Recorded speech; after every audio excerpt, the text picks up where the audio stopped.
In this slide, we will definition.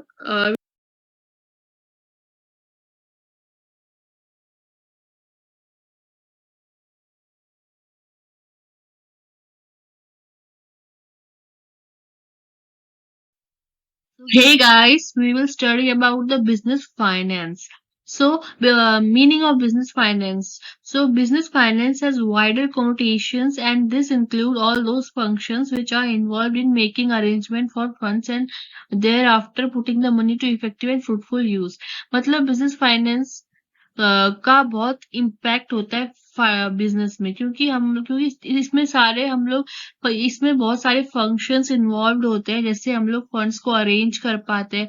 Funds वो होते हैं जो किसी मोटिव के हिसाब से हम पैसे सेव करते हैं, तो उनको अरेंज करते हैं ताकि और उन पैसों को हम सही तरीके से और सही तरीके से और इफेक्टिव तरीके से यूज कर पाए सही जगह पे।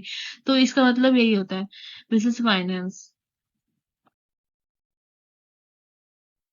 So in second slide, concept and nature of business finance. In the real world, different scholars have used the term business finance in varying contexts.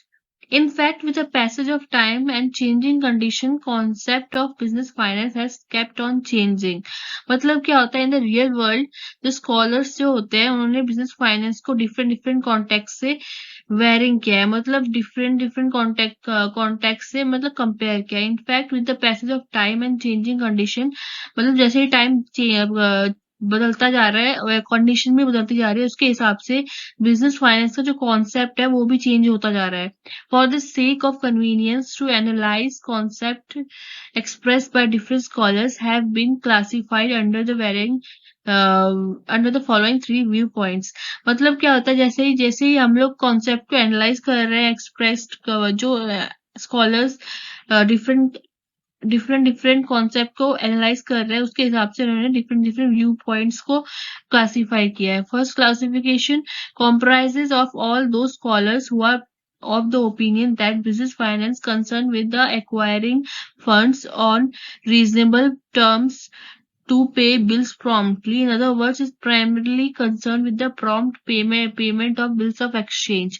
मतलब पहला क्लासिफिकेशन ये है कि स्कॉलर्स का ये ओपिनियन था कि बिजनेस फाइनेंस बेसिकली ये चीज है कि मतलब एक्वायर उसमें सिर्फ हम लोग जो जिस मोटिव से हमने पैसा कलेक्ट किया है, फंड्स जो होते हैं उनको हम एक्वायरिंग कर रहे हैं, किसके हिसाब से कि हम कितना कितना किसी टर्म्स के हिसाब से। टर्म्स क्या थे, पे बिल्स को प्रॉम्प्टली पे करने के बाद, हम बिल्स को प्रॉम्प्टली मतलब बिल्स को सही तरीके से ही मतलब पूरे बिल्स को प्रॉपरली पेमेंट करने के बाद ही हम उन फंड्स को एक्वायर करेंगे। बेसिकली इसका मतलब यह है कि payments of bills of exchange, मतलब प्रॉम्प्ट बिल्स ऑफ जब तक हम लोग बिल्स ऑफ एक्सचेंज मतलब किसी मतलब किसी पर्टिकुलर मनी को पेमेंट करने के लिए हम एक रूल या उसको पेमेंट करने के बाद ही हम फंड्स को एक्वायर कर सकते हैं। तो ये हमारा फर्स्ट क्लासिफिकेशन है। This is extremely narrow view point because it lays stress only on one aspect of business finance.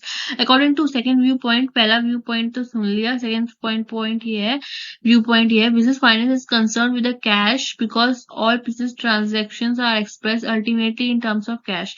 मतलब बिजनेस फाइनेंस बेसिकली कैश से कंसर्न रहता है। कैश जितने बिजनेस ट्रांजेक्शन होते हैं हम उसको कैश के थ्रू ही काम करते हैं।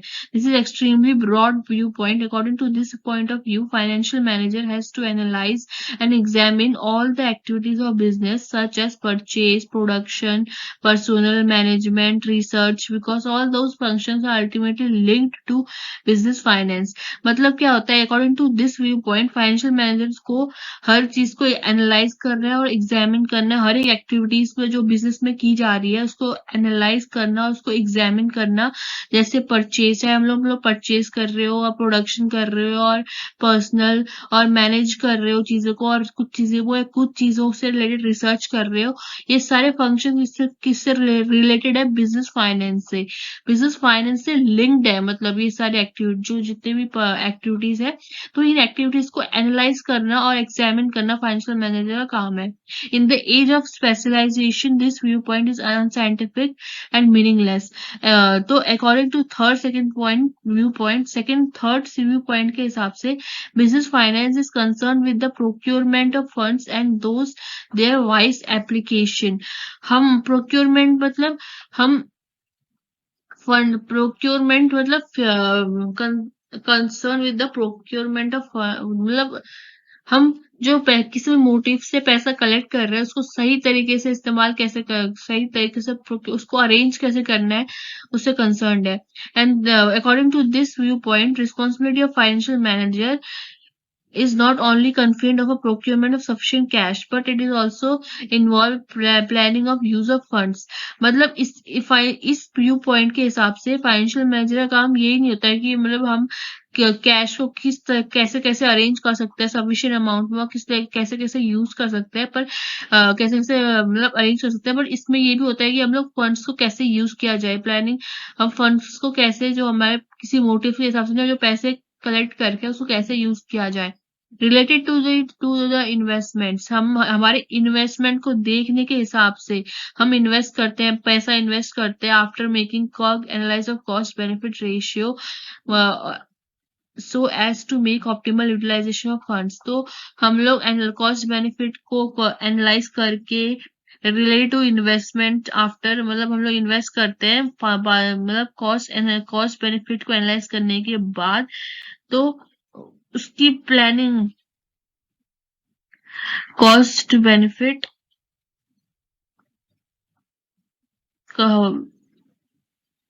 highest in such a way मतलब use of funds in such a way so as to gain highest rate of return to record and increases in the value of firm।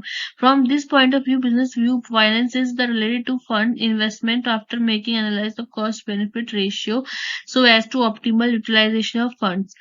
मतलब और viewpoint it is known as the managerial approach or problem centered approach and this is because in this approach procurement and utilization aspect of finance are given equal importance।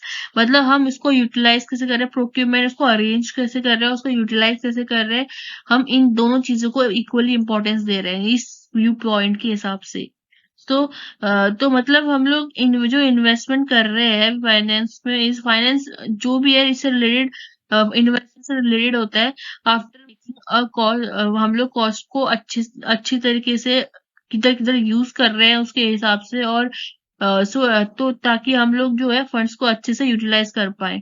तो ये सब business finance से related है। From the above discussion it is obvious that from managerial point of view business finance comprises of the following three aspects।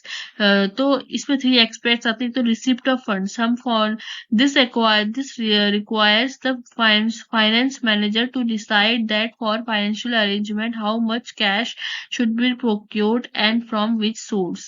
In fact this involves accessing the cost of acquiring funds। मतलब receipt of funds मतलब इसमें क्या है कि financial manager ये decide करता है कि फाइनेंशियल अरेंजमेंट फाइनेंशियल को हम कैसे अरेंज कर पाए कैसे और कहाँ कहाँ हम लोग कैश को प्रोक्योर कर सकते हैं का यूज कर सकते हैं और इसको यूटिलाइज कर सकते हैं फ्रॉम विच सोर्स कहाँ किस सोर्सेस किस सोर्सेस में से। तो ये आता है रिसिप्ट ऑफ फंड्स के अंडर।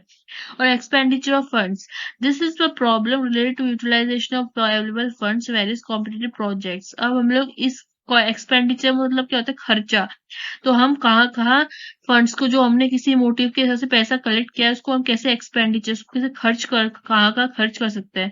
तो इसमें क्या होता है तो ये प्रॉब्लम जो होती है ये रिलेटेड होती है यूटिलाइजेशन ऑफ फंड्स। हम अवेलेबल जितना हमारे पास फंड्स है कलेक्ट किया गया है हम उसको कैसे यूटिलाइज कर सकते हैं इन डिफरेंट प्रोजेक्ट्स में से। So this is the problem of ascertaining the best alternative for utilization of funds। तो this expect related to assessment of profitability मतलब हम प्रॉफिटेबिलिटी को चेक कर रहे हैं हम कितना प्रॉफिट कमा सकते हैं कि उस फंड्स को यूज करने के बाद कितना प्रॉफिट। और रैशनिंग ऑफ फंड्स और optimal utilisation of funds every organization has limited supply of funds.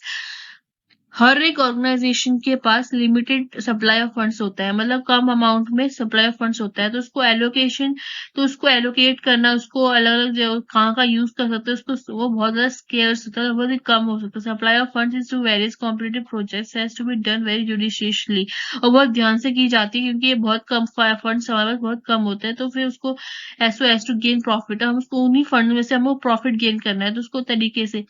So this is an aspect of rationing of funds and optimal utilization of funds. तो हम उसको किस तरीके से फंड्स को यूटिलाइज कर सकते हैं, रैशनिंग ऑफ फंड्स।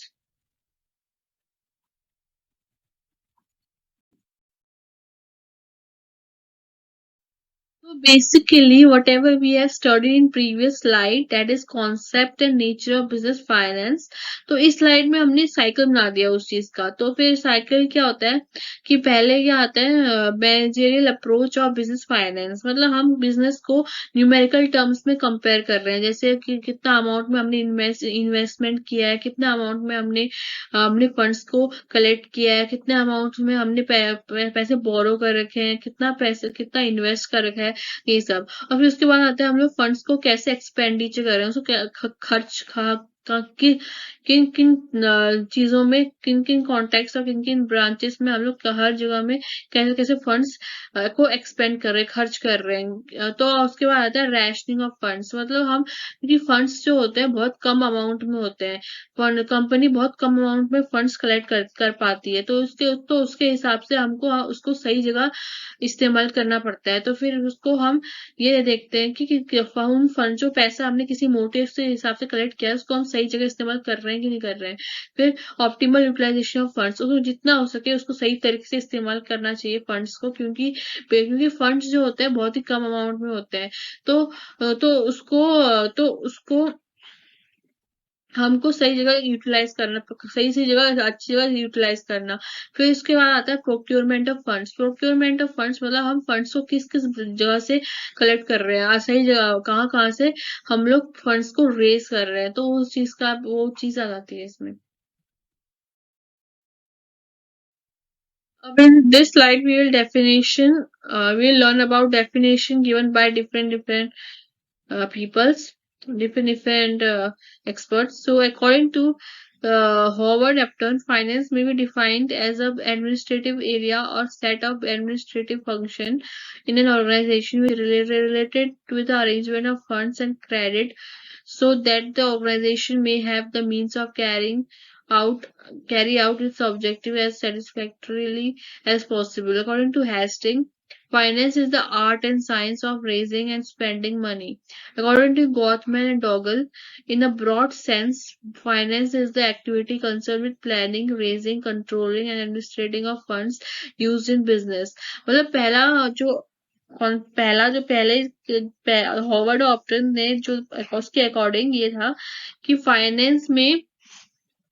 फाइनेंस हम लोग डिफाइन कर पाते हैं administrative area of set of administrative functions in organize, जितने भी हमारे ऑर्गेनाइजेशंस में फंक्शंस होते हैं उसको हम लोग किस तरीके से अरेंजमेंट ऑफ फंड्स से रिलेटेड कर रहे हैं, मतलब कितना कितना हम फंड्स कैश कितना पैसा हमारे कंपनीज के पास आ रहा है, तो उसके हिसाब से एक ऑर्गेनाइजेशन किस तरीके से काम कर रही है। तो so that organization may have the mean of carrying out its objectives okay, as satisfactory as possible, मतलब तो उसके थ्रू हम कितना मतलब कंपनी अपने ऑब्जेक्टिव्स को कैरी करके, तो उसका कोई मतलब हो, मतलब फायदा हो उस चीज का, ऑब्जेक्टिव का। तो और हेस्टिंग के अकॉर्डिंग ये था कि finance is the art and science end of raising and spending money, मतलब एक आर्ट होता है, एक साइंस होता है ऑफ रेजिंग फंड्स, हम कैसे मनी को रेज कर रहे हैं, उसको स्पेंड किस जगह कर रहे हैं, उसके हिसाब से ये था। तो according to Guthmann Dougall, in a broad sense, finance is the activity concerned with planning, raising, controlling and administrating of the funds used in business. मतलब फाइनेंस को एक ऐसी एक्टिविटी होती है जहां हम लोग प्लानिंग करते हैं, रेजिंग करते हैं, कंट्रोलिंग करते हैं, administrating of funds used in business. तो हम किस तरीके से फंड्स को यूज कर सकते हैं बिजनेस में, उसको कंट्रोल कर सकते हैं, रेज कर सकते हैं, प्लानिंग कर सकते हैं।